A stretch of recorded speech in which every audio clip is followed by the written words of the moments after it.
Hello, and welcome to another episode of Wild Woman Podcast. Today I have the lovely Jessica. Jess, I think you go by, is it? Rather than Jess. Only Jessica if I'm in trouble. Okay, so we'll go with Jess Keniston, not in trouble yet. And Jess is based in Craughwell in Galway on the west coast of Ireland. Although she grew up in the States, in the United States, she's a personal trainer, a nutrition therapist, and she's the owner operator of Fittsteps Training Studio. And her work, I think, has evolved from your own, from talking to you before, Jess, your own experience growing up, and your a word that really has stuck with me since we last spoke is the word movement, because I just think it's so important physically, mentally, emotionally, spiritually, in every aspect of our lives, and they're interconnected. So we might talk about that. But just to start off, can you just share a little bit about the journey that has led you to where you are now, and maybe what has been the biggest lesson or growing experience that has brought you to what you're doing now? Yeah, lots to unpack in that, Celine. Yeah, I know. I know sometimes I start with too much and go, Oh no, it's all we'll good. go, we'll go where Plenty it to goes. work with. First of all, thank you very much for having me on. It's a pleasure, and it's lovely to talk to you again. Yeah, like you said, I grew up in the States. My first love, my first passion was ballet. I started when I was about four, and it was, I think, in a way, kind of an escape for me. I'm the oldest of four children. We didn't have the easiest of childhoods. Certainly didn't have the hardest of childhoods either. But dance for me was, it was very much, yeah, an escape and a safe place, and just a happy place, a happy form of release and freedom. And I'm sure I didn't recognize that then. I just like to dress up and dance around to the music.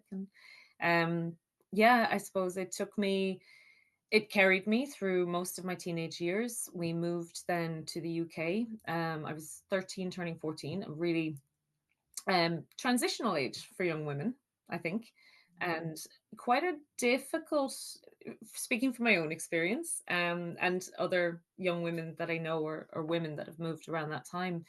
It's a really tough time to have to kind of reinvent yourself. Um, on the flip side, you get an opportunity to reinvent yourself, so it teaches you an awful lot. And I kind of lost the I lost that safe space for a short period of time. So yeah, it was a little, I think was my first kind of personal trauma in that respect. Do you know what I mean? Not having that all of a sudden, and having to find other ways to move and other things to focus on. And again, probably didn't credit that much as a teenager. Just Mm. got on with changing my accent and fitting in with the crowd, because that was very important. Becoming adaptable. Very, yeah. Mm. Almost fluid. Yeah, yeah. So yeah, and it was, to be honest, loved my time in the UK. Very formative for me. Learned a huge amount, met some wonderful people. Um, and then when I moved here to Ireland, it was actually with my husband at the time. I got married very young and had two children. And then found myself a single mother by the time I was 21, and straight back to work. And yeah, so Wow. I was raised by a single mother. So, I kind of, I suppose, knew what I was getting into to a degree. But, nothing really prepares you. So I worked in hospitality and retail. It was, the easiest way to work and support my family at that age with the hours I had. And I worked my way up through, and I was in retail for about 17 years in total. So always very driven. If I'm not, if I'm not ticking a box and moving up, I always kind of felt like I wasn't doing any, you Mm. know. And I think most women of my generation certainly can relate to that. We were told we can have it all. I think we were encouraged. Yes. I think maybe convinced that we had to have it all. Mm. Um, Mm. yeah. You're a bit younger than me now, but I can remember that starting out as well. This idea, I was in banking, in marketing, and I can remember that women saying, "Oh yeah, I'm going to have it all." And I Mm. do remember after a number of years, many of them saying, I don't want this. Like maybe not saying it, but they pull back from career and their Yeah. children and family became important. And this idea, it was, yeah, very, yeah, different times maybe to now. Not as different as I would like to Mm, see it is, mm, and that's, again, what I've kind of learned through working with women for so long. But I think the big thing for me in that, um, it was just this notion that I had to always do, and juggle all the plates all the time. And I'm sure I didn't recognize, the emotional stress that I put myself under, really and truly. I mean, yes, there was stress from the situation, but the emotional pressure I put on myself um, was immense. And it's only in retrospect that I really see that the majority of that came from me. The What do you notion. think that was? Sorry, just when you're saying this stress that you put on yourself, what do you think was driving that? I think, just a desire to succeed. As a single mother, maybe not so much now, but certainly, that's 25 years ago. I had my second lad. Um, there was a stigma, and I didn't want to be put in a box and stigmatized for being a single mother. And I wanted to work because I didn't want to take anything from anyone, you know. Mm, I mm, wanted to earn it and work for it. And I think there is a good bit of there's a good bit of positive in that, to a point. I just think I mm, probably took it too far. yeah, yeah. um And and sometimes then we need to, don't we? Because I always feel it's like the pendulum. I've done that myself. We have to swing to one side to experience that and go, whoa. And and then we're often flat on our back and we're on the other side. And it's always trying to this dance, isn't it, of trying to come yeah, back into some sort of balance or harmony. Like we're always moving, I know, movement again. It's not a static position, but no. And yeah. I would love to say, I only got to that point once, but the reality is I've probably got to that point three or four different times in my life at this stage. And I keep, well, this time now I hope I've learned enough of the lesson to not get quite so far. Mm, Um, but from that, then I'd lost myself in mothering, in working, in building, this successful family for myself. And there was no real movement in my life. The only movement was literally up and down the stairs with children, back and forth to the creche, back and forth to work. I had no time for me. I was not a priority, because I didn't have time.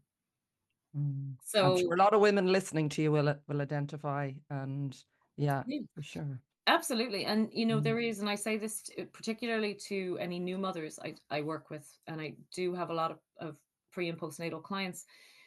You are going to lose yourself for a period of time to the needs of this new person, but how much you lose yourself, that's your decision. And it is okay to carve out small morsels of time to nourish yourself, because at the end of the day, that's how you're going to succeed, not by doing all the things. But again, hindsight's great, and I didn't see that or know that back then. But yeah, if you don't experience something, you can't actually understand it. So, any expectant mothers who might be listening, what is coming will be tricky. And try to take advice just a small bit. No, but Mm. throughout that, then I was lucky. I met a lovely partner. We went on to have another two children, um, and still I had not kind of learned to find time for me. I Which, was going to say, yes, no, did you no, do no, it I haven't got differently? there yet. She got it down perfectly this time. No, I really didn't. And when my third son was born, my older two were 7 and 5, and my eldest son was actually knocked down. So he suffered acquired brain injury. I was 6 weeks postpartum, with a brand new baby, a new house. We'd only been in the house maybe 6 months. We were both, this was 2005. So we were both on that, upwards Mm. trajectory of our career where we make. And all of a sudden overnight, everything changed. Um, so yeah, I went from, I suppose that was a real turning point in terms of what's important, Yeah. which is not the ideal way to learn it. No, no. An incredibly difficult time, incredibly difficult circumstance, What happened? physically. Yeah. What sort of injuries had he? He had Mm. traumatic brain injuries. None of them operable, which was, I suppose, good in the long run, but in the short term, very frustrating because anyone out there who's experienced any sort of brain injury or stroke, anything like that, they can't really tell you very much at all. The brain is a wonderfully magical thing, but as to what recovery will be, what it will look like, how long it will take, what path it will take, you're given no Mm. answers. So it's an exercise in patience, which again is something I did not have much of, and I still struggle with now. You're Um, not an Aries. Sorry, I know you're not an Aries. You're a I'm not. Scorpio, and I go, she must have a lot of Aries in that chart. I sort of No, I'm actually not. hearing it or getting a sense. Hmm? Yeah. No, it's not a bit of Aries in my chart. It's weird, but yeah, no, definitely the stubbornness in me doesn't allow for rest or Mm, patience. mm, So yeah, we had a very long process of recovery with him. Thankfully now that's almost 20 years ago. My son recovered remarkably well. Um, with great support from wonderful organizations and therapists, and stubbornness on our part as well to push for things, mm. because again, it's another really tricky. Any parents of children with special needs or additional needs or injury, it's a very difficult system to navigate and negotiate. So priorities completely shift in something like that, and you really relook what's important. And coming out of that, maybe not initially, because we were in and out of hospitals for the guts of about 2 years. My God. Um, coming out of that, then you have to kind of stop and go, okay, what is actually going to make me better? Because yeah, you're flattened after something like Mm, that, emotionally, financially. Your day to day is completely different. You're parenting other children at the same time. You're trying to work and still tick all the boxes, and there just is nothing left. mm. Um, so a couple of years after that, we were actually driving to school. I was back at work, and I'd actually gone back to work about 5 months after my son's accident because one of us had to, and he was up in the NRH. It's a very, the logistics of that is very tricky with a young family. It's up in Dublin, isn't it? Yeah, yeah. So Yeah. luckily, my partner's family is in Dublin. He was able to stay, but then you're separating the family unit at the time. You need support most. Mm, Um, so I'd worked through all of that, and I was driving the boys to school. Like I said, my son had a great recovery. We were lucky to get him back to school, and he has gone through his schooling. He's a great young man. Anyone who shops in Tesco's in Athenry will tell you that. okay. I'm not out there. Maybe someday, yes, it'll be at that direction. um, Wow. but Yeah. How is he yeah, today? Yeah, you're obviously yeah, really great. good. Yeah. He's really good. He's not 100%, but what we have is phenomenal, and he is a remarkable young man. Um, but yeah, kind of, once you come out of that, you have to kind of stop and go, what about me? Because I'm falling apart. Mm, And we were in the car, and my second son, who was probably about 8 at the time, I was complaining and whinging, and traffic was bad, and I was tired, and the kids were tired, and I said, "Oh, I don't think I can do this. I'm so fed up with this." And he says, "Mom, you must have like 30 more years to work. Are you going to complain about it for the next 30 years?" And I almost crashed into the car in front of me because, 8. My God. yeah, Yeah. well, out of the mouth of babes, Yeah. Yeah. Yeah. But the Shoot fact from the that, hip yeah, with the the fact that truth. Yeah. he could see that and say that out loud, it absolutely went through me because I thought, you know what? You're right. I can't complain about this for 30 more years. I really can't. Um, so that sort of planted the seed for me to go, okay, I'm not loving the work I'm doing. I'm not looking after me. I'm not doing the things that actually bring me joy. So I sat down and tried to figure out a way that I could bring dance back into my life. and maybe make a job out of it. I was like, oh, okay, well, maybe we could. So I did go back. I tried some adult ballet classes. I enjoyed them. What I didn't enjoy was the fact that my brain and my body were no longer on the same page. Um, We didn't so know each other. no, Yeah. no, no, we were no longer acquainted. So yeah, my 30-year-old body, 30-year-old body did not do what my brain remembered it used to be able to. So it was a massive frustration in that, and I toyed with the idea of maybe teaching ballet. Mm, And then I thought, no, because the one thing I remember distinctly not liking is the constant critique. And that is the nature of the art. And I think, certainly my experience of it was it made me um strive for excellence, we'll put it that way. okay. Um, Yeah. but Yeah. that is a very fine line and down to the individual. For some young women, particularly, it makes them hypercritical, hypercritical of their bodies, of their performance, of what they eat, of how they move, of how they interact. Um, and I didn't really want to be part of that. And I certainly didn't ever want to be the person that told someone they'd never make it. And Mm. unfortunately, in something that is as strict and as high pressure as ballet, you will have to, you know, you will have And to even go. in Ireland, like if you're not doing it in a very professional, well, way, like is it still that level if you were just to take up a class like of My only critique and experience, I've only experienced two dance schools here. Well, a third now because a teacher that my daughter danced with has opened a school, and no, they are not like that. mm, But again, me being me, and I understand this about myself a good while now.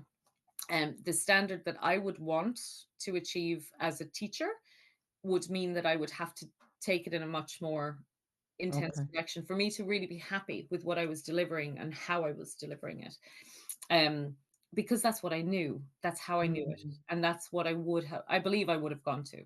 So I thought, mm. no, that's not, this isn't right. So what else can I do? And, out of that, I'd started taking a few dance fitness classes, and sort of Pilates type classes, things that, were done to music. And I thought, this is my body, my brain can get along here, and it's different. It's a challenge. So, okay. Um, and yeah, I certified in a couple of license programs that were sort of, one was a blend of Pilates, boxing, and dance. Great, very empowering, very different. And I just loved it. So, I sort of from that said, well, maybe this I could make a job out of. And then continued to work through that, worked into fitness instruction, personal training, and then into pre and postnatal. And then I'd got to a point where I was all the while, dealing with children and work, because what else would you do? And you're Um still in hospitality while this is going on as I well, was are still you? in retail and Yeah, hospitalities. retail. Yeah, I was kind of Okay. three jobs at one point and study. So it was, what else would you be doing with your time? Um, we did have a fourth child at that stage as well. My fourth, I have three boys and then a girl. Um, and Wow. again, yeah, another real turning point for me was having her, and all of a sudden perspective really shifted because boys are different. They don't they love their mummies, but they wouldn't naturally necessarily mirror their mothers. Do you know? Mm. And that's very much a biological thing. There's, and that's totally normal. So all of a sudden I had this little girl who literally looked at my every move and copied it. And I realized that I can't keep modeling this behavior because that's all she'll do. So that was a The big. mirror comes up close, it sounds like, isn't it? Yeah. It really does. And Mm, she's now in her teenage phase, and that's, we'll get to that in a mm, minute. um, but yeah, it was a big driver for me to kind of go in a direction where I could blend my passions, but also do something that might give an outlet to other women. maybe encourage other women to look at themselves with a little more compassion, to, treat health and fitness as more of a priority. Because for me, it was very much a savior, Mm. mentally as well as physically. And I suppose you kind of want to pay that forward, don't you? When you find a thing that gives you That's an it. outlet and joy and a salvation, you want to pay that forward. Mhm. So It I is, isn't it? Sorry, it's just a natural part of our human connection with others. Yeah, once you find something that has helped you, like you've had to, it sounds very cliched, but your challenges nearly always turn into what your gift is to share. It Mm, is as corny as it might sound. It's like if you find a way through something very difficult and find something that helps, exactly. Like you're just, I mean, sometimes I know myself, I've gone a little overboard trying to tell people about things. And then it's like, back off, just, yeah. yeah, But and but that's where the sweet spot is, isn't it? Is mm, being able mm, to deliver something, share something with passion that you believe in. mm. When I was selling trinkets and I won't say cheap clothing. I didn't work with terribly cheap clothing brands, but um, Good value. yes, good Maybe. value Yeah. clothing brands. There was no real. I didn't really believe in what I was doing. It was nice. You could maybe make someone stay by telling them they looked good, but they're going to go away, take that off, have a bad day, and whereas I believed that in fitness I could make a bigger impact. Mm, mm, Um, what I did find, however, was that the way traditional fitness standard gyms, um, the way they market, the way they sell is very commercial, um, and quite cynical. Um, there's a Talk about that when you say cynical. What do you mean? um, well, I suppose a lot of people now would be more familiar with the notion of selling to pain points. Through the social media marketing is a wonderfully cynical art. We basically are taught to identify a pain point and provide a solution that you'll pay for. Okay. Okay. In So fitness in general, you're saying yeah, yeah, yeah. okay. So someone's going to come in and they're going to tell you that they want to join. Why do they want to join? They're going to tell you they want to lose weight and tone up 99% of the time, and we're going to sell whatever's going to make you lose weight. And you might only be with us for 3 months or 6 months or who knows, but we've taken your money and offered you a solution. And what you do with that is yours. And while, yes, yeah, there is definitely merit in getting fitter. There is benefit in a better body composition. It's constantly telling women that, they should want to be smaller. And, they've got to work this plan. And if you don't work the plan, well, you won't get the results. And you'll see it very much now this time of year. So, we're in November.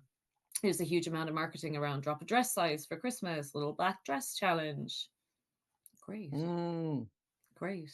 yeah, yeah. I and working in But at the same time, sorry, go into all Ooh, the shops where all the sweets and the alcohol and everything has been advertised and yeah. sign yourself up with that. And then we'll start again in January.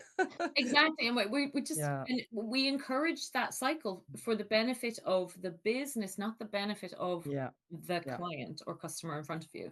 Um, and I really that wasn't sitting right with me because that wasn't why I went into fitness. I didn't go into fitness to tell women that, oh, you only lost an inch this week, you really should work harder next week.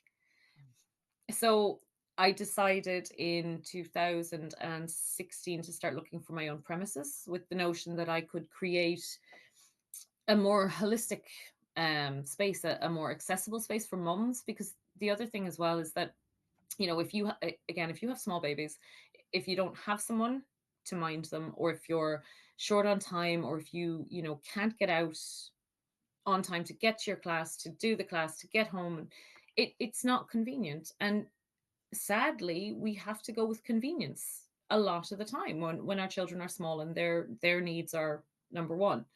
So I wanted to create a space where there was, you know, an easy way for you to come in. It was closer to a lot of people. There's a huge catchment here around Craughwell of mums and young families. Um, so decided I'd take the leap to open my own business, which it, Yeah, it's a it's big scary. step. Yeah, it's very Mm, scary. And I think, part of that again was me trying to tick a box and succeed, but succeed on my own terms. So I think that was, definitely progress from that point of view. Mm. Um, Anyone who has opened a business and run their own business knows that you are signing up for way more hours than you'd ever work for someone else, and a lot more stress. But I have to say that being able to do it the way I want it has been fantastic. And certainly it has evolved over time. I've had the pleasure of working with hundreds of women, all ages, young dancers, mums. I have a wonderful group of seniors. Um, and I've sort of softened my approach to it as time's gone on as well, because really for me, the whole purpose was to give you a healthy outlet to focus on you. In focusing on you, we're going to relieve some stress. In relieving some stress, you're probably going to sleep better. You're probably going to make better food choices. So allowing it to be a natural and holistic way for you to feel better about you, wherever you are. Um, and yeah, I'm super proud right now of what I've created and of how I've let it evolve. Um, but yeah, it's definitely been a journey. But what I see more and more now, um, when I opened, I think I would have said 95% of my clients were there to, lose a stone, that last stone after baby, or, you know, get back into their size 12s or tone up for a wedding, that kind of thing. They're not the people I get anymore, which is actually really nice. I get Wow. people who, want to get stronger as they're aging. The majority of my clients are my own age. So the average is about 45. Um, and yeah, they're in it for longer term benefits, and the shorter term benefits they get out of it are great, but it's been lovely to be able to pay that forward and to really see it progress now, because I think, Mm. yeah, like you said, movement is key, and the movement is what allows us to release our stress, deal with our emotions, and move forward into whatever the next phase is. So yeah, it's a real honor to be trusted with that. Yeah, it sounds, I mean, wow, that's 8 years now you've your business Yeah. up and running. I mean, that's incredible. Mm. And just as you describe how it's changed, it's obviously changed you a lot as well by the different clients coming in. Like, what's the biggest thing they have taught you, like watching, like as you said, coming from the place of coming in, maybe initially I need to lose this weight, and where the type of client that's coming, that's obviously a reflection as well as to how you've, I suppose, shifted with it. Because you said you were very, what would I say, not hard on yourself, but pushed yourself a lot, and you said that's shifted as well. So what what has led to that? Well, I think one of the biggest changes, one of the things they've taught me most, is I was asking the wrong questions Mm. initially. I was asking the questions I was taught to ask, which was, "What are Which, your goals?" oh, okay. Whoa. Yeah, yeah. No, we can't have What are that. your No, goals? no, no. Yeah, and again, like this is where I think, in my opinion, women and men differ very much, in our thought process. Because if you ask a man what his goals are, he's able to be very linear and clear on that. But their systems are quite linear. So Mhm. when you ask a woman what her goals are, well, you can watch the cogs turn. She's like, well, I want this, but then do I need that? And I forget that. And like we have this whole cyclical thinking process because we're cyclical in nature. So Mm. I was asking the wrong questions through no fault of my own. That was how I was taught. I was taught to ask Yeah. this, and then build from there, which is fine. But none of those questions necessarily get to the root of what you need. And really and truly, the question I ask now is, how do you want to feel? Yeah, I was going to actually say that nearly at the beginning. I was thinking myself, if Mm. I was going, that is exactly what, yeah, wow, yeah, that's what would drive me now. Very okay. And what So sort of responses were you getting when you asked that? It's very mixed. And I ask a lot of in initial assessments as well. I'm like, what do you feel when you do that? I get a lot of like eye rolls and frustration, and I'm like, okay, yeah, I need you to stay with me here because what do I feel is a question we're not often asked, do you know? Unless you're in a therapy session. And I'm Mm. not your therapist, but I need you to, actually feel what's going on in your body in order to fix what's going on for your body, you know?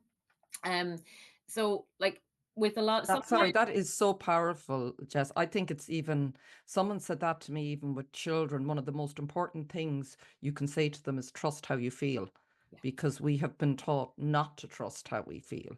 And yeah. I really, yeah, I really feel, but no, it's such, I can imagine the shift. I think it's so empowering Well, it is, and to even be asked and to really tune into that and to trust it. yeah, and like for yourself, for example, in a yoga class, if something feels wrong, Mhm.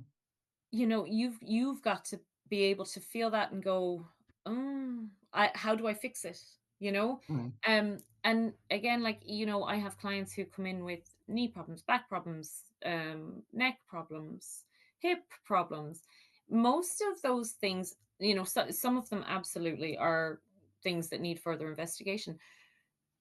The majority of them exist because we don't allow ourselves to feel the movement.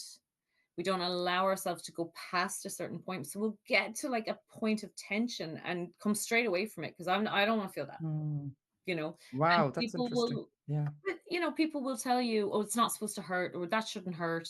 So the minute you feel something uncomfortable, you're like, well, that's something wrong with me. So I just won't. Whereas, if we really allow ourselves to kind of feel, okay, is it tight? Is it hot? Is it sharp? Where is it coming from? Back issues 90% of the time are glute related. They're glute related. Yeah. Yes. Oh, okay. Too Yeah. tight. The muscles are really Yeah, tight, is it? Or most of your yeah, back yeah. pain is from your glutes. When's the last time you Mm. stretched? Hips move in circles. Do we do any of that? So, one of, on a personal level, the real thing I need people to understand is why you want these things. So we do a finding your why exercise. Not every client will, and I'm okay with that. I'll respect that as well. But I'd love you to go away, go home, sit down, figure out your why. What's going to keep you motivated? Because the other thing about women, as all the women here will know, um, you'll start something real motivated, real enthusiastic. It'll go okay. It'll go okay, and something will happen. Mm. And all of a sudden, you'll have a bad day or a bad week. It'll turn into a bad month, or you'll beat yourself up because you have no motivation, you have no willpower, you have no follow through. Must be me. And a lot of women will quit when they get to that. It's normally week 3. 3. Okay. So if you Yeah. think about that The from a gyms are full. Well, yeah, after Christmas and then maybe yeah, but drop off. even Yeah. month on month, think about your Yeah. own month. Week Okay. 1, you're like, I got this. Week 2, I'm going great. Week 3, and it's that mirrors our cycle perfectly. you know so we are, as we start, as we have our period, for anyone who is still in the menstruation phase, that's our time when we sort of analyze and make our plans. We're like, okay, we'll start this now. Yeah, I got this. Week 2 is good, everything's on the up. Week 3, you're peaking, but by the end of week 3, everything's falling off because you're heading back into that last week of your cycle. And we assume that's just us. Sure. I have no motivation, no willpower. It's just me. It's So, not. No one bothered to tell you that every 3 or 4 weeks you're going to have a week where your body literally just flatlines, your hormones bottom out, mood is shot, joints are stiff and uncomfortable. There's loads of inflammation in your body and you don't feel like doing anything. And that's actually totally normal. but So it sounds like you need rest. I just straight away, when you describe the 4 weeks, I think of the 4 seasons, and the seasons in nature, the season, everything's cyclical, everything in life. So, like, it automatically, we look at nature, if it was constantly like firing out flowers and all year, it sounds very similar that we need that. Is that part of what you see, that that body needs to sort of Yeah. And recover and just integrate and whatever, everything you've been doing. it is, and Yeah, again, that completely goes against your traditional fitness programming. It yeah, goes against our work yeah, programming. It goes against our school programming. I mean, yeah, look, the kids get their break in the summer. yeah, yeah, yeah, I They know, yeah. they get loads of energy in the summer. Why don't we, it's very it's not built to suit women. Mm, We're supposed to fit ourselves into the system that already exists. And sometimes we have to, absolutely, but there are adaptations we can learn to make. There are boundaries we can learn to draw, and there's a different way of doing it.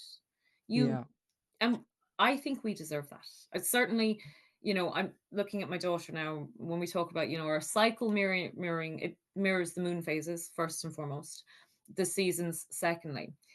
I am, I suppose, coming to the tail end. I should be coming.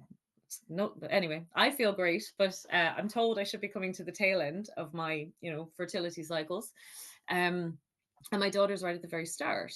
So, I hear women all the time, they're like, oh my God, I just woke up and it was like my skin was on fire and I felt crazy. I just wanted to kill everyone.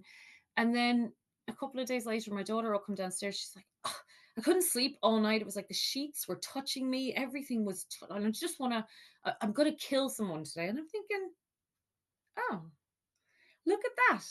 It all comes back around. And for any, mothers who are in their late 30s to late 40s who have teenage girls, look at what's happening.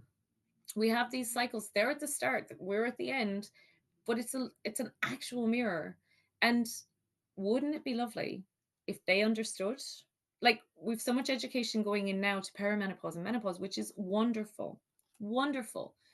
But the same thing happens to them and continues to happen to them month on month on month on month, all the way through. That's 30 years of mm. confusion and frustration if we don't give them the information now. And And give them, so when women are coming and what would you say to them about that, about the cycle and how they work with it and speaking to your daughter? So yes, okay, it's going to happen and it's going to keep happening. So what would be your words of advice then on how so to I manage it? actually tailor my classes and my clients' workouts where appropriate. There's some clients it wouldn't be appropriate for. Um, to the menstrual cycle.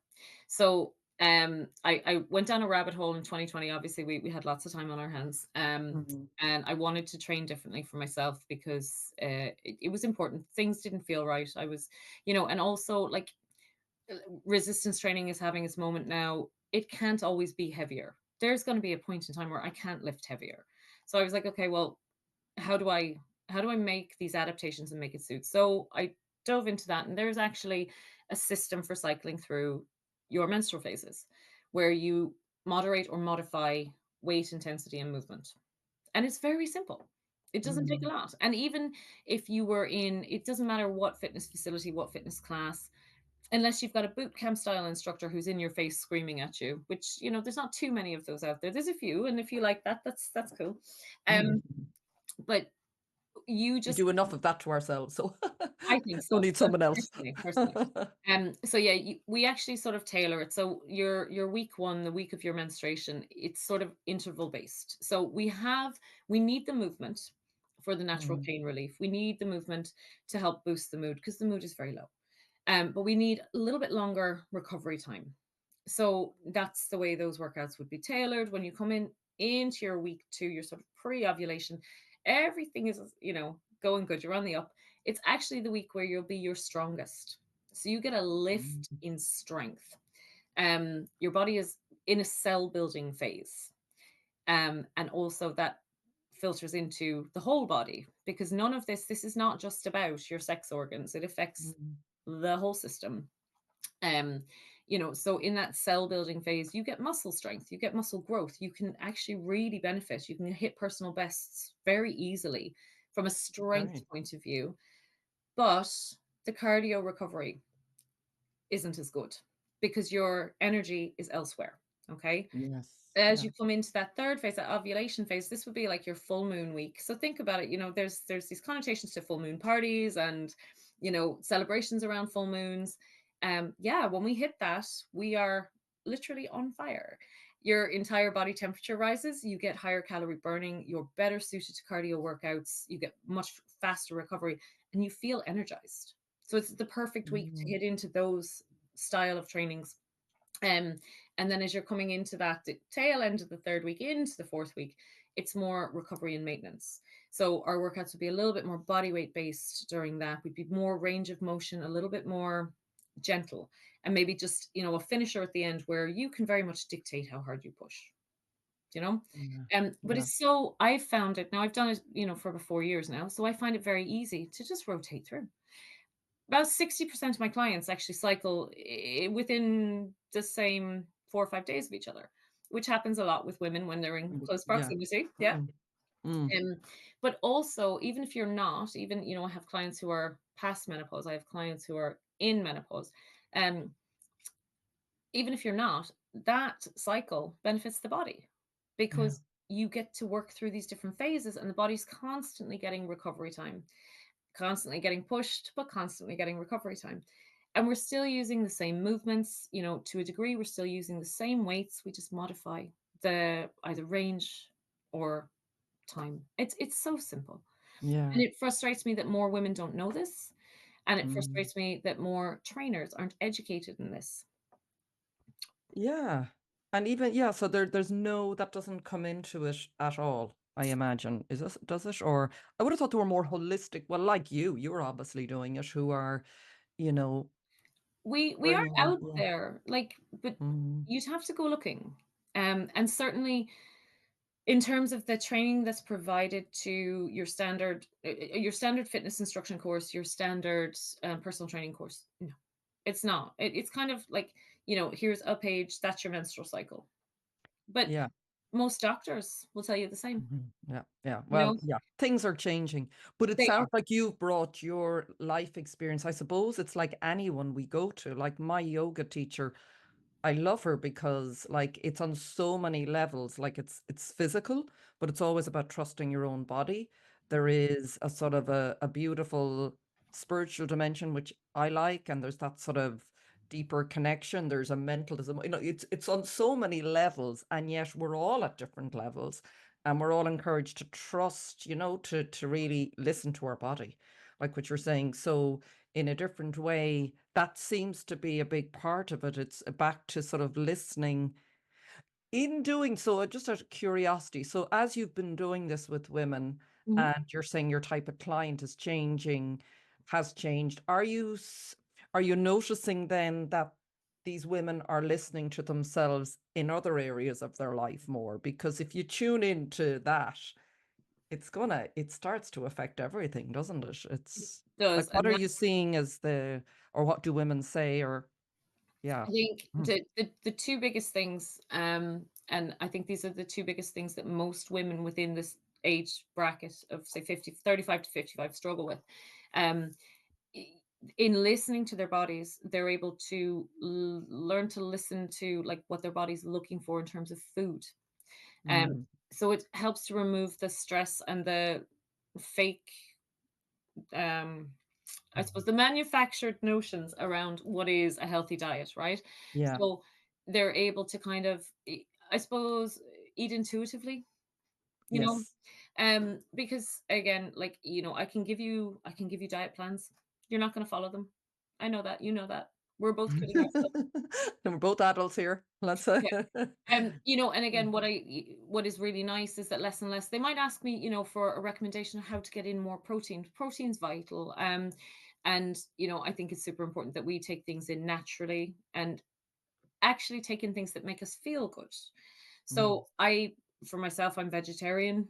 Um, I don't like the way I feel when I eat meat. It's totally personal. It makes protein intake way more difficult, mm, for anyone out there who has done it or is thinking of it. It's a job in itself, but I listen to what my body likes and that makes my life easier. So to hear people saying, oh, I changed this because I noticed I felt really bloated after. and I've put this in instead, and I feel so much better. Well, that's great. Mm. You know, Yeah. I Yeah. didn't give them a list of you have A, B, C, D. I gave them some alternatives and said, try, play around and see how Mm. it feels. And they're able to then go, oh yeah, actually that feels good. I'll do that.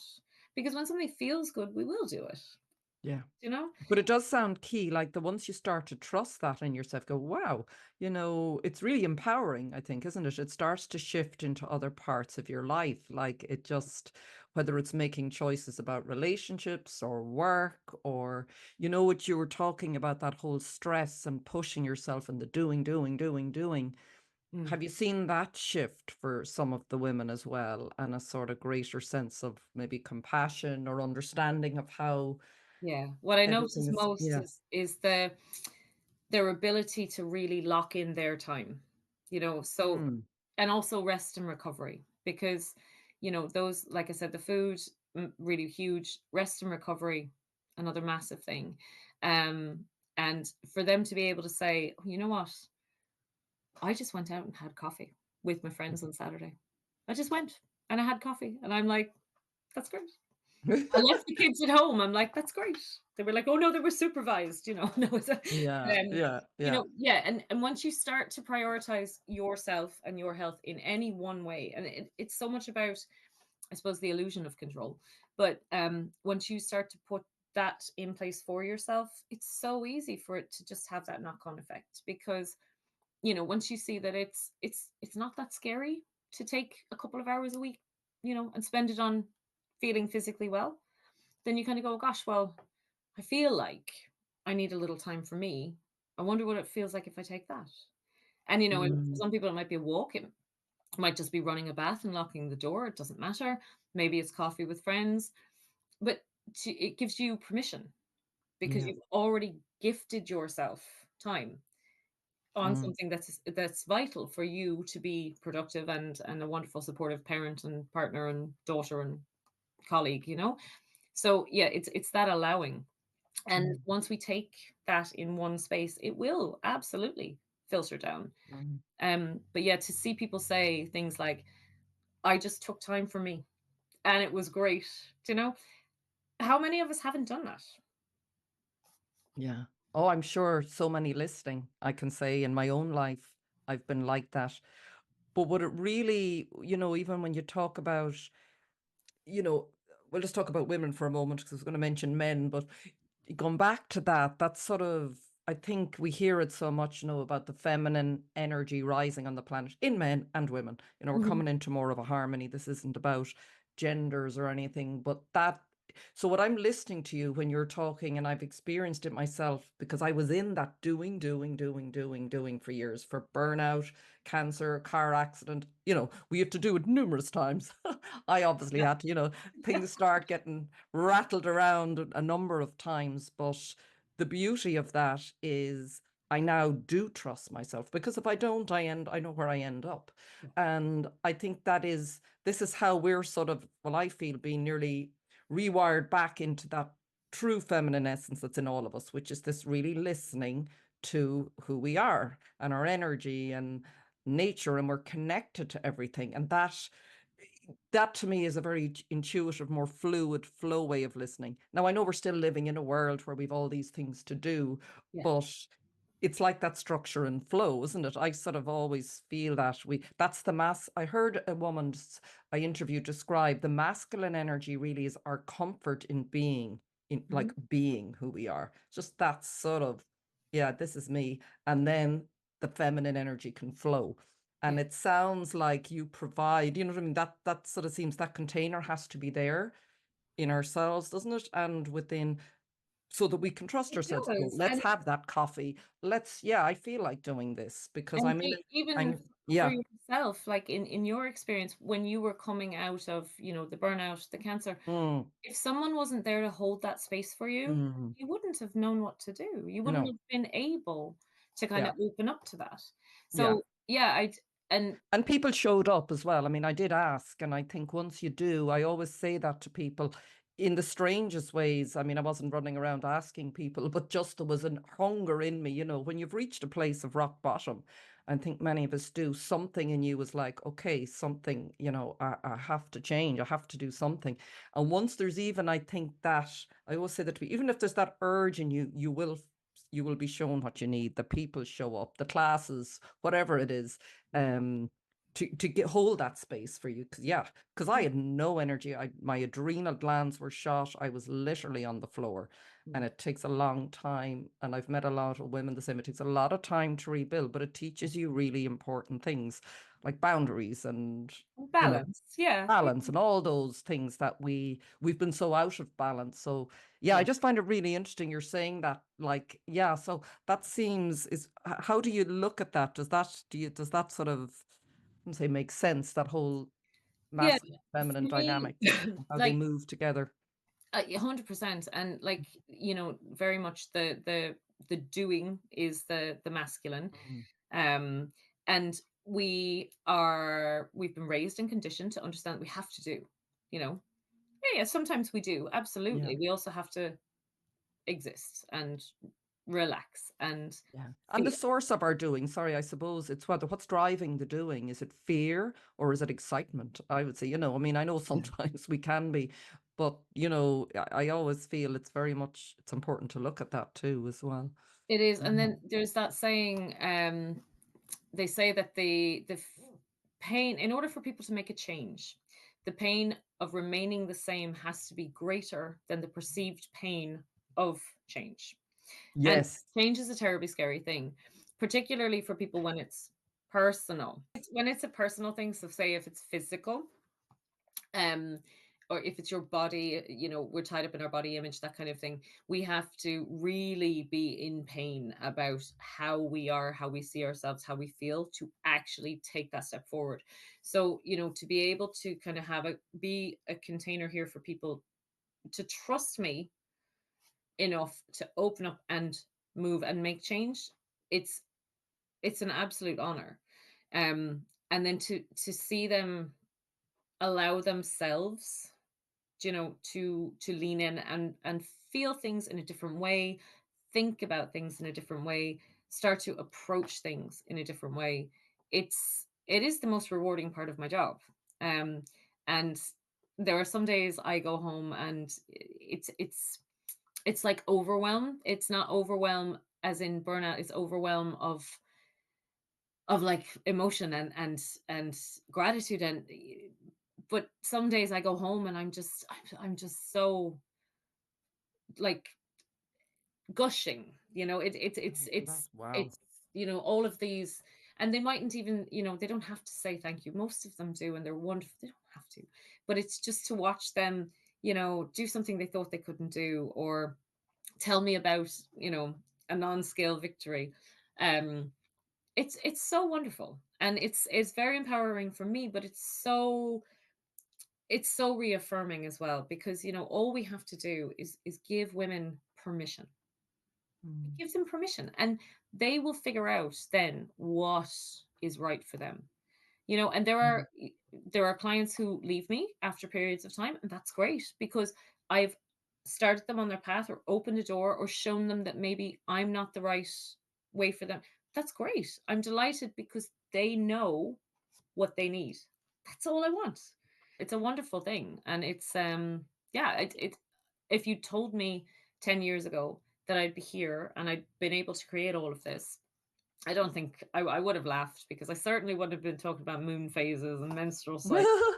I just wanted people to dance. Well, But yeah, and now, for me, the next step, as I see it, like I said to you, we have this whole younger generation who need this information. They deserve yeah, this information now. They yeah, deserve the permissions now. And I feel, certainly as a parent, but as a coach, that I have a responsibility to give them permission. Because if I don't, if we don't give permission to our girls to feel, to understand their bodies, to live in their own power, which is all about trusting their intuition and listening to what feels right, and understanding that feelings have to move through you. If we don't give Mhm. them that permission, they're just going to do what we did. They're going to copy what was laid out in front of them, which I don't feel is a great path. Mm. No. And when you say even feelings, I often hear people, and I think it's that confusion around emotions and feelings, like emotions being our responses to things that happen, and feelings or sensing, I suppose that's how I nearly see it. That's our sort of, we're sentient. So that's how we pick up on, I always go back to, you walk into a room and you go, whoa, don't want to be here. Something's Yeah. off. And you trust that most of the time. And if you don't, you'll probably pay for it and go, oh, I shouldn't have stayed there. Yeah. So this is like animals on another, like this is so many people I meet think, oh no, that's so emotional, but it's not about that. That is, yes, we have emotions in response to things, but it's the underlying feeling and sensing that is guiding us through life. It's like Yeah. what tells you, don't put your finger on a hot cooker, a hot ring, and then we don't trust. And you know what, really, as well, you're such an example. It's just another aspect, just when you describe going back to your childhood and the dance and the progression into what you're doing is, and everybody I meet, and I can say it for myself as well, I love astrology, but aside from astrology, you can look at a birth chart, but go back to what you were loved as a child, or intuitively or instinctively were drawn to. That is your gift. That is in some way what you're meant to be doing. This is what whatever you turn it into, and it'll change and evolve, but it is, isn't it? It's always the clue. And Yeah. also it's shut down because of our systems, and we shut it down going, oh, I can't really do that because people think but it comes online again at the right time, Yeah.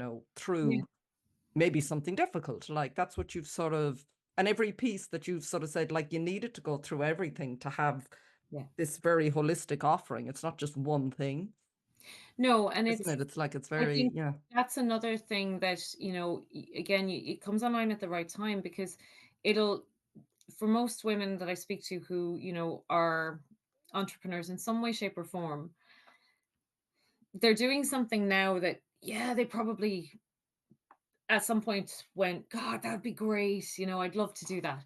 But multiple times along the way, someone would have gone, you can't make a living out of that. Mm. That doesn't, Oh, sure, yeah. that doesn't need to be done, you know, and it will, you have to learn to trust that actually you can, you're going to have Mhm. to be open to different versions of it. You're going to have to be a little bit fluid in your interpretation of things and learn to adapt and meet people where they are. Um, but if we can do that, and no one better in the world than women for doing that. Yeah. That is But our we're at that time, Jess, aren't we? Like, I know I say the astrology again, but there's lots of other pointers to it, with Pluto moving into Aquarius. I know yeah, everybody's talking about it, but I mean, there's lots of things that point to it. But if you look at that age, and I think we're feeling it, even if you're not following astrology or whatever you're into, you just have to look around, that sort of sense of fluidity and freedom and a whole different way of looking at life. And I heard someone, I don't know who it was, talking about that, this whole idea of working in a job for a living and getting a pension and retiring in the future won't really exist. We'll just be following what you're a very good example of, like following our passion, turning that into work. But more than that, because like as you said, to be able to say you come home now, and I know you're tired, I'm sure, a lot, but gushing, like imagine to be able to say that. yeah. Like, isn't that what I we're meant to be doing? never would have I could I never mean, but imagine doing that. that's like overflowing. And that's, I believe that's how, and those women are probably going out into their world and whatever they're doing, overflowing in their way. And then rather than this constant burnout that is, it's just like the tank running empty. It's just a beautiful, I think it's like nature. I just keep going back to nature because I just feel that's, you burst out and bloom, and then you have to go back. And as you said, in the cyclical, Yeah, um, and it is just, I think if from a sort of global perspective, I mhm, suppose, we got so caught up, and I suppose very recent events have maybe proved that, okay, the majority in certain areas have not moved past this notion that money is success, and um the mhm, material is the most important. um but and if that's where you are as a person, and that's what's important to you, more power to you, off with you. Mm. But certainly for me, and having 4 kids who are my youngest now is 15, they will be heading out into the world. Some of them are already out there. Um, they'll have their own path, and they'll probably do 10, 12, 15 different things by the time they're my Mm. age. That's the reality now. Um, but they understand that they're not it's not a hard, it's not a long corridor with no windows, you know? It's more like an open air maze and you gotta figure out which one to take. And And do that's you feel young people are that's how they are feeling and coming out? Because I don't know that I'm not in the education system anymore. My sense is it still has to change a lot and there's mm, a lot to happen there. But do you sense that? Because I still see a lot of the stress in young people around me as well. I I mean, we're I in the don't middle, I think know, of a lot of shifting and changing, but yeah. yeah, My own personal experience is that no, they are still very much told you have to do these exams, get these results, go this path. And they are told that, well, there's other things you can do, but it's almost like like a footnote.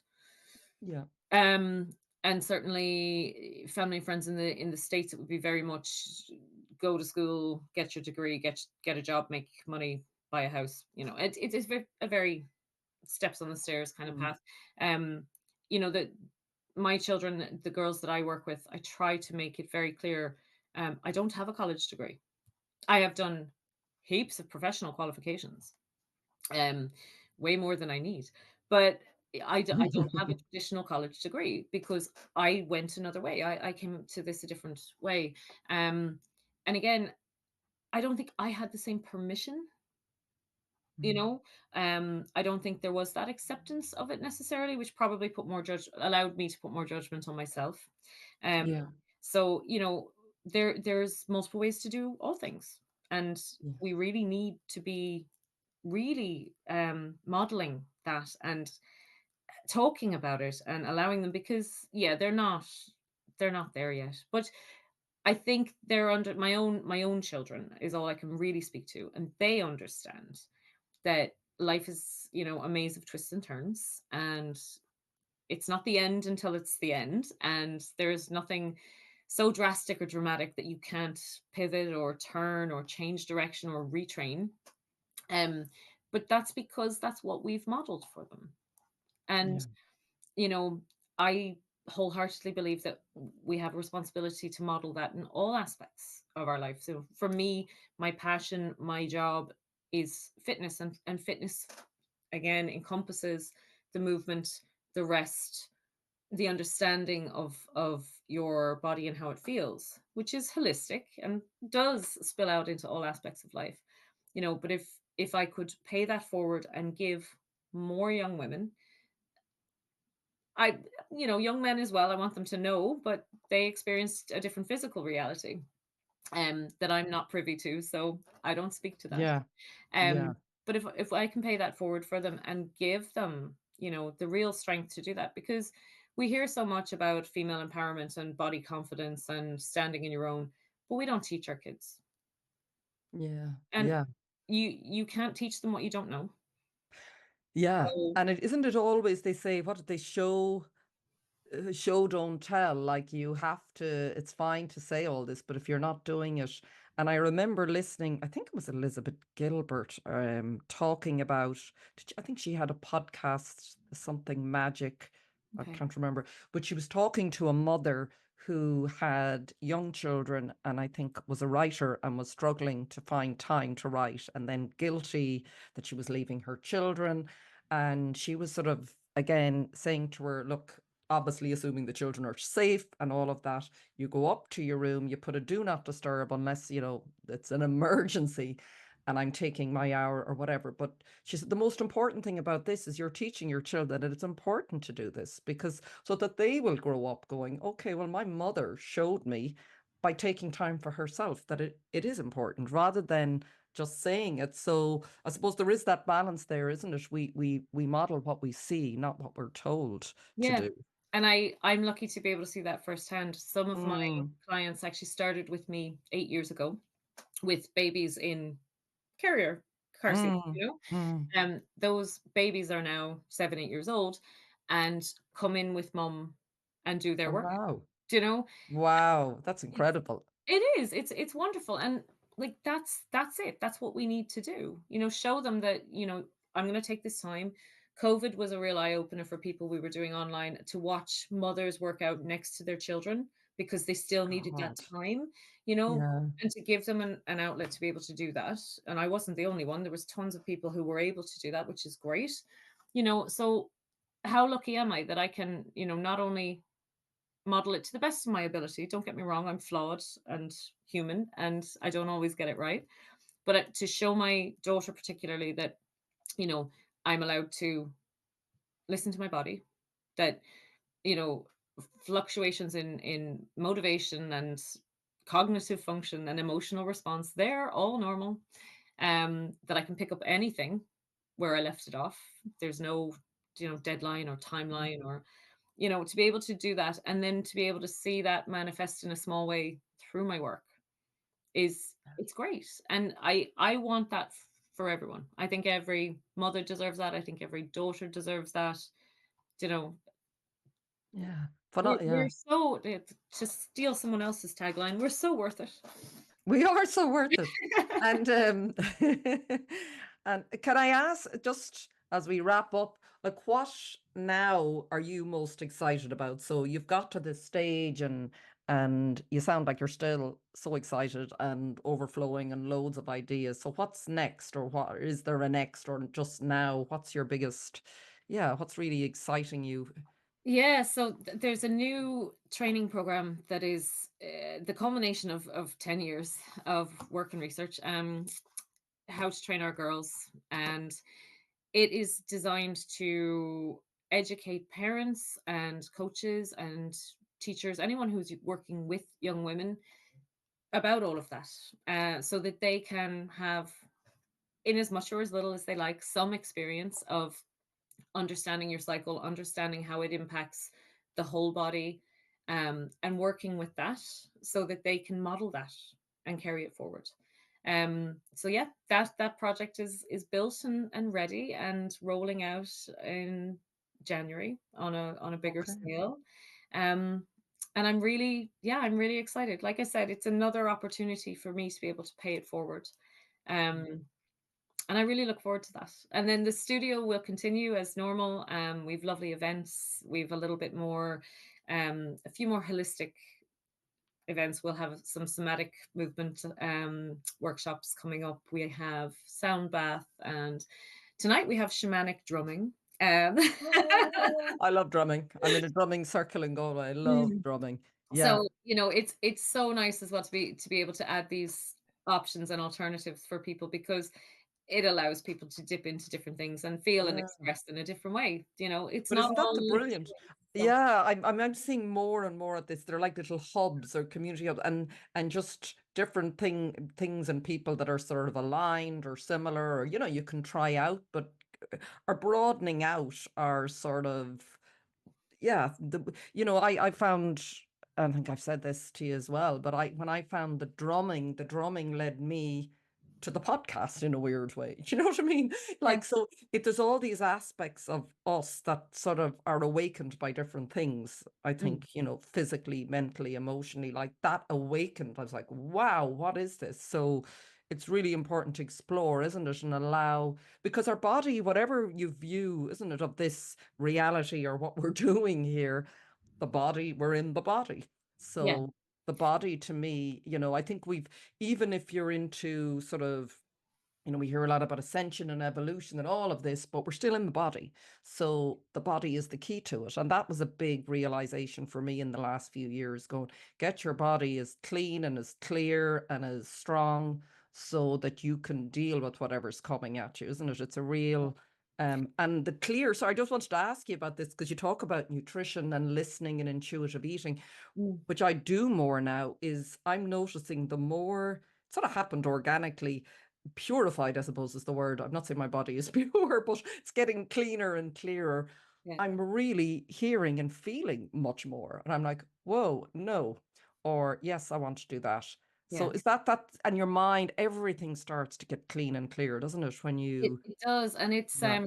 and again, like, digestion is critical for Mm, immune function. It has massive, it's impacts on the menstrual cycle, cognitive function. They're even seeing a crossover now potentially between digestive issues and dementia and Alzheimer's. Okay. Yeah. So like if you can, find, often we medicate through food. Yeah. Um, it's a numbing or a It's a dumbing down. convenient one, isn't it? It's an Of obvious course. one that we all turn to. Yeah. Yeah, Yeah. and it's not one you can avoid. You can't not Hmm. eat. Mm. Well, I mean, you can, but that's a whole other issue. Yeah. So yeah, it's finding those things that, maybe you've relied on as a crutch, or maybe you've just become pure habit, and actually taking them and saying, okay, do I need this? Do I like the way this makes me feel? Is there an alternative that might make me feel better? Little things like that. And it does definitely, you'll find a clarity of mind, you'll find a lightness in your body, you'll find you move better. And then, yeah, all of a sudden, when you remove sugar, is a big one. If you remove the processed sugars, all of a sudden your brain is doing something completely different. And you're like, what Yeah. is this? Yeah.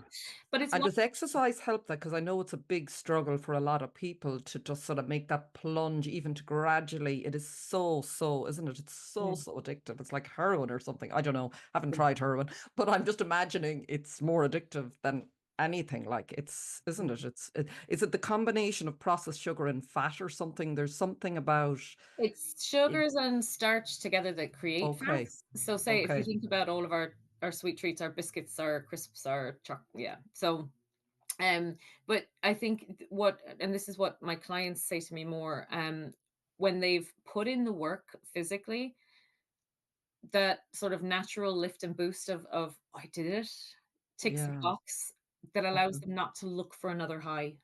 Okay. Because Yeah. sugar creates that quick spike of, Mm, mm. a feel good rush, and exercise does the same thing.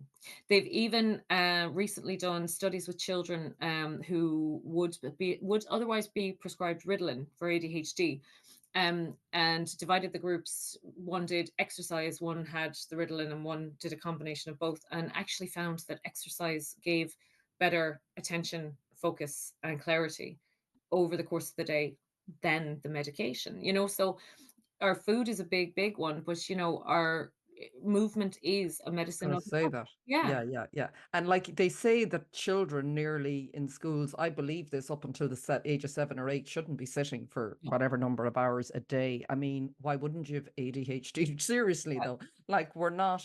And I interviewed, well, not an interviewed, but I met her a number of years ago. This woman who was starting a new form of education in the States. Mm. Um, can't remember the name because her daughter, I think, is autistic, but it came from a lot of her own work. And she said sometimes in the classroom, they'll have children who just hop on the swings. They've swings and and it's a whole different, it's all intuitively led education. I mean, I don't know. I just think that is the And future where, we could learn something from that, because yeah, yeah. to your point about the feelings, feelings and emotions very different. The physiological response of what we feel, of how we're stimulated, occurs in the body.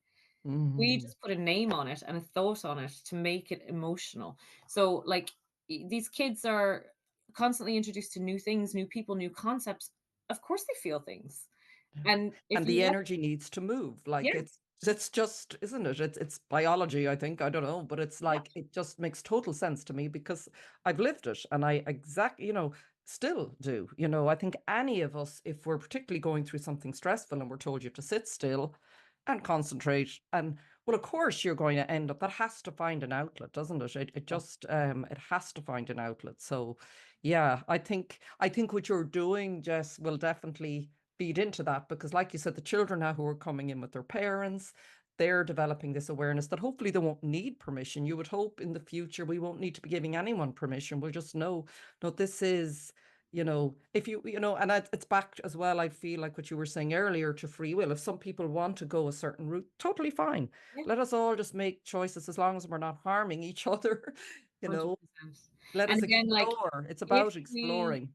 if we model if we model something for our children, and for the youth that we interact with, even on social media, if we model things in the correct way, we won't have to give them permission. Mhm. But if we stay doing what we did, that's where we're going to encounter more problems, and our children will encounter the same problems we've encountered. Mm. And any parent will tell you they want better for their children. It's that simple. Of course, yeah. Well, thank you for contributing to making things better for our children, for women, and for men. We won't leave men out of this because just to touch on, because men, I know you don't work, I know I keep going back again, but it was just, I know you don't work as much with men, do you? No, I have a few. Usually, I have a yeah. few, And and I, they're and I, great. yeah, because I feel men have feminine energy flowing through them too. So, and I mean, I know physically it's a different way of working, but I think the same message I feel, and this is a very interesting thing, and I'm going to be interviewing men soon. It's sort of, I just feel it. But what's been really interesting, and I've met another woman who said there's something similar in different work that she does, sort of more holistic healing work. She's coming across a lot of men in their 30s who are really sort of just I don't know, very expanded and awakened and open and sort of just in a whole different way of being. And I'm finding that Yeah. too. I don't know if that's your experience. There's something happening, and I don't know if it's they're embodying more that balance of masculine, feminine. I'm not sure. I What do think you for think? me, what I see with men is that, first of all, they're less afraid to stand in their own conviction. Mm, Again, because they've good. been taught that they're allowed, and Mm, and that's wonderful, because once they see an alternative, an option, or something that feels right, they're quite happy to stand in that. And that's, brilliant. I mean, that's something we should really learn from, because they embody that really well. And the other thing I love about men is the minute you give them permission to take time off to listen to their bodies, they're like, done. Yeah, sound. Because Really? again, once you've told them that that's part of the program, they're like, oh, no problem. And they take it Mm, straight on. Whereas you probably have to tell a woman 4, 5, 6, 8 times that you're allowed mm. time off. She's like, okay. You know, it's foreign to us because we've had to be in an unnatural state of being. Whereas Yeah. men are far more accepting of that. And I actually I applaud them for that. Yeah, lot to learn from. We've all a lot to learn from each other, but I just get the sense we're all coming into more of that balance in ourselves, in whatever way that shows up for you, which is really the key. That I think the that sort of masculine able to sort of, yeah, like what you said, yeah, this is who I am, and just whatever that is, that is the masculine energy. In a sense, it's just that comfort in that container, and then the flow in whatever way. Yeah, I just love seeing that. I love seeing it more in men and women, and particularly younger, because they are modeling it for the future. So yeah. Thank you, Jess, on that note. Just for anyone who, is it mainly in person? Do you do classes in Zoom, or how best is I on don't our? do classes on Zoom Okay, anymore, okay, thankfully. okay, okay. In person, and then I do one-to-one lifestyle or fitness assessments, and the trainer girls will be available both online and in person. Oh, okay, okay. So for anyone listening, wherever you are, you can catch up with you in Galway and Craughwell, or Mhm. you're on Instagram, and I will put all your links in the, yeah, Perfect. in the description box. So thanks so much for your time today. That was just, yeah, brilliant. And keep doing what you're doing. Thank you so much Uh, for having me. yeah, brilliant. Thanks everyone for listening, and take care for now. Bye.